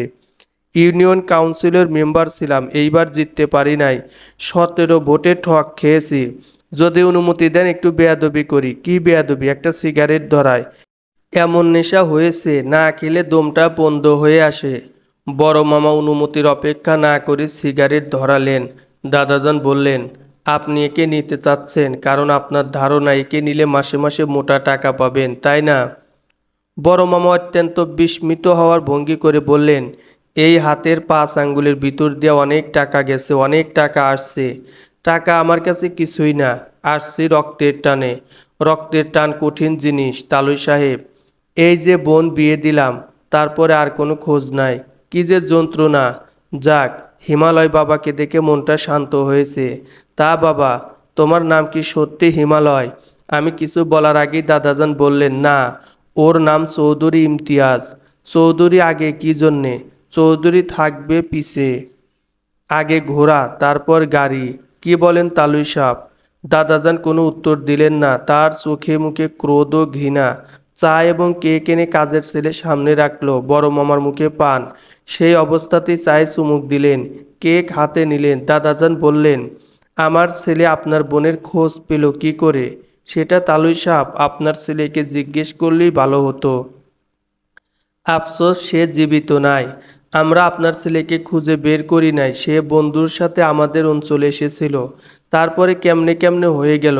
সত্যি কথা বলতে কি তালুই সাপ, বিয়ের পর মাথায় হাত দিয়ে বসে পড়লাম, বোনের খোঁজ নাই। নানা লোকে নানা কথা বলে, কেউ বলে নাম কাওয়ান্তে বিয়ে করে নিয়ে গেছে, পাচার করে দেবে ইন্ডিয়া পাকিস্তান, তারপর ধরেন মিডল ইস্ট। এইসব জায়গায় মেয়েকে ভাড়া খাটাবে। বাচ্চা ছেলের সামনে এরকম কুৎসিত কথা বলবেন না। কুৎসিত কথা না, এগুলো সত্যি কথা। এইরকম পার্টি আছে। সত্যি কথা সবসময় বলা যায় না, আমার কাছে এটা পাবেন না তালুই সাপ। সত্য কথা আমি বলবই, ভালো লাগুক আর না লাগুক। তাই নাকি? জি। আর হিমালয় বাবাকে নিয়ে যাব, পরশু সকালে এসে নিয়ে যাবে। তৈরি থাকতে বলেন। মামলার তদবিরে এসেছি, 2টা দিন লাগবে। এই ছেলেকে আমি আপনার সঙ্গে দেব না। এসব বলবেন না তালুই সাপ। আত্মীয়ের মধ্যে গণ্ডগোল আমার পছন্দ হয় না। আইনের আশ্রয় নিলে আপনারও ক্ষতি, আমারও ক্ষতি। আর্থিক ক্ষতি, মানসিক ক্ষতি। কোর্ট ফি এখন বাড়ায়ে করেছে 3 গুণ। গরিব মানুষ যে একটু মামলা মোকদ্দমা করবে সে উপায় রাখে নাই। বাবা হিমালয়, তুমি কি আমার সঙ্গে যেতে চাও না? চাই। এইটা তো বাপের বেটা। আজ তাহলে উঠি তালুই সাপ, বেয়াদবি যদি কিছু করে থাকি মাফ করে দেবেন, আপনার পায়ে ধরি। বড় মামা সত্যি সত্যি পা ধরতে এগিয়ে গেলেন। দাদাজান চমকে সরে দাঁড়ালেন। 2 দিন পর আমি মামার সঙ্গে রওনা হলাম। গন্তব্য ময়মনসিংহের হিরণপুর। আমার বাবা অনেকবারই বলেছেন আমার মামা পিশাচ শ্রেণীর, কাজেই তাদের সম্পর্কে আগে থেকে একটা ধারণা মনের মধ্যে ছিল। আমি বড় মামা এবং অন্য 2 মামার আচার আচরণের মোটেই অবাক হলাম না। মামার বাড়ি উপস্থিত হবার 3য় দিনের একটা ঘটনার কথা বলি। এই ঘটনা থেকে মামাদের মানসিকতার একটা আঁচ পাওয়া যাবে। বড় মামার বাড়িতে 3টা বিড়াল ছিল, এরা খুবই উপদ্রব করত। বড় মামার নির্দেশে বিড়াল 3টাকে ধরা হলো। তিনি বললেন, হাদিসে আছে বিড়াল উপদ্রব করলে আল্লাহর নামে এদের জবেহ করা যায়, তাতে দোষ হয় না। দেখি বড় ছুরিটা বার কর। এই কাজ তো আর কেউ করবে না, আমাকে করতে হবে, উপায় কি? মামা নিজেই উঠানে 3টা বিড়ালকে জবাই করলেন। এর মধ্যে একটা ছিল গর্ভবতী। ওই বাড়িতে আমার তেমন কোনো অসুবিধা হয়নি। 3 মামা একসঙ্গে স্কুল ঘরের মতো লম্বা একটি টিনের ঘরে থাকতেন। পুরো বাড়িতে ছেলেপুলের বিশাল দল, তাদের জগৎ ছিল ভিন্ন। একসঙ্গে পুকুরে ঝাঁপ দেওয়া, একসঙ্গে সন্ধেবেলা পড়তে বসা, একসঙ্গে স্কুলে যাওয়া, জাম্বুরা দিয়ে ফুটবল খেলা, গোল্লা ছুট খেলা, খাওয়াও হতো একসঙ্গে। এক মামি ভাত দিয়ে যাচ্ছেন আর এক মামি দিচ্ছেন 1 হাতা করে তরকারি, 2 হাতা ডাল। চামচে যা উঠে আসে তাই, কেউ বলতে পারবে না আমাকে এটা দাও ওটা দাও, বললেই চামচের বাড়ি। আমাদের মধ্যে মারামারি লেগেই ছিল। এ ওকে মারছে, সে তাকে মারছে, সেসব নিয়ে কোনো নালিশও হচ্ছে না। নালিশ দেওয়ায় বিপদ আছে। একজন নালিশ দিল, কার বিরুদ্ধে নালিশ, কি সমাচার, ভালো মতো শোনাই হলো না। হাতের কাছে যে কয়জনকে পাওয়া গেল পিটিয়ে লাশ বানিয়ে ফেলা হলো। সত্যিকার অপরাধে হয়তো শাস্তিও পেল না। আমি এই বিশাল দলের সঙ্গে অবলীলায় মিশে গেলাম। সীমাহীন স্বাধীনতা, যে স্বাধীনতা সচরাচর শিশুরা পায় না। আমরা কি করছি না করছি বড়রা তা নিয়ে মোটেও মাথা ঘামাইতো না। একজনের হয়তো জ্বর হয়েছে, সে বিছানায় শুয়ে কু কু করছে, কেউ ফিরে তাকাচ্ছে না। নিতান্ত বাড়াবাড়ি না হলে ডাক্তার নেই। মাসে একবার নাপিত এসে সবকটা ছেলের মাথা প্রায় মুড়িয়ে দিয়ে ধান নিয়ে চলে যাচ্ছে। কাপড় জামারও কোনো ঠিক ঠিকানা নেই। এ ওরটা পড়ছে, ও তারটা পড়ছে। মামাদের বাড়ি থেকে আমি মেট্রিক পাশ করি। যে বছর মেট্রিক পাশ করি বড় মামা সে বছরেই মারা যান। তার শত্রুর অভাব ছিল না, বলতে গেলে গ্রামের সবাই ছিল তার শত্রু। এক অন্ধকার বৃষ্টির রাতে একজন কেউ মাছ মারবার কোচ দিয়ে বড় মামাকে গেঁথে ফেলে। বিশাল কোচ, মামার পেট এফোর ওপর হয়ে যায়। কোচের খানিকটা পিঠ ছেদা করে বের হয়ে থাকে। উঠানে চাটাই পেতে মামাকে শুইয়ে রাখা হয়। দৃশ্য দেখার জন্য সারা গ্রামের লোক ভেঙে পড়ে। তাকে সদরে নিয়ে যাওয়ার জন্য মহিষের গাড়ির ব্যবস্থা করা হলো। মামা ঠান্ডা গলায় বললেন, এতক্ষণ বাঁচবো না, তোমরা আমাকে থানায় নিয়ে যাও। মরার আগে আমি কারা এই কাজ করেছে বলে যেতে চাই। মামা কাউকেই দেখেননি, তবু তিনি মৃত্যুর আগে আগে থানার ওসির কাছে 4 জনের নাম বললেন। তিনি বললেন তার হাতে টর্চ ছিল, তিনি টর্চ ফেলে ফেলে এদের দেখেছেন। ওসি সাহেব মামার দেওয়া জবানবন্দি লিখতে লিখতে বললেন, ভাই সাহেব এই কাজটা করবেন না। ডেথ বেড কনফেশন খুব শক্ত জিনিস, শুধুমাত্র এর উপরই কোর্ট রায় দিয়ে দেবে।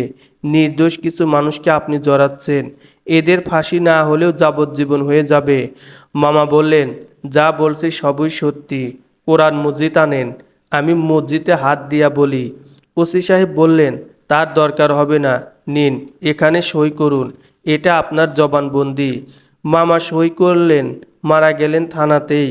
মরবার আগে মেজো মামাকে কানে কানে বললেন, এক ধাক্কায় 4 শত্রু শেষ, কাজটা মন্দ হয় না। 4 শত্রু শেষ করার গাঢ় আনন্দ নিয়ে মামা মারা গেলেন। তবে মৃত্যুর আগে মৌলানা ডাকিয়ে তওবা করলেন, তাকে খুবই আনন্দিত মনে হলো। বড় মামি ব্যাকুল হয়ে কাঁদছিলেন, তাকে ডেকে বললেন, তওবা করে ফেলেছি, এখন আর চিন্তা নাই, সব পাপ মাপ হয়ে গেল, সরাসরি বেহেশতে দাখিল হব। খামখা কান্দো কেন? তওবা সময় মতো করতে না পারলে অসুবিধা ছিল। আল্লাহ পাকের অসীম দয়া, সময় পাওয়া গেছে, কান্নাকাটি না করে আমার কানের কাছে দরুদ পড়ো, কোরআন মজিদ পাঠ করো। মামার মৃত্যুর পর আমি ঢাকায় চলে এলাম। নতুন জীবন শুরু হলো বড় ফুপুর সঙ্গে। চলবে হুমায়ুন আহমেদের গল্প ময়ূরাক্ষী। গল্পটি 2 পর্বের, দ্বিতীয় পর্ব পড়ার আমন্ত্রণ রইল। ধন্যবাদ।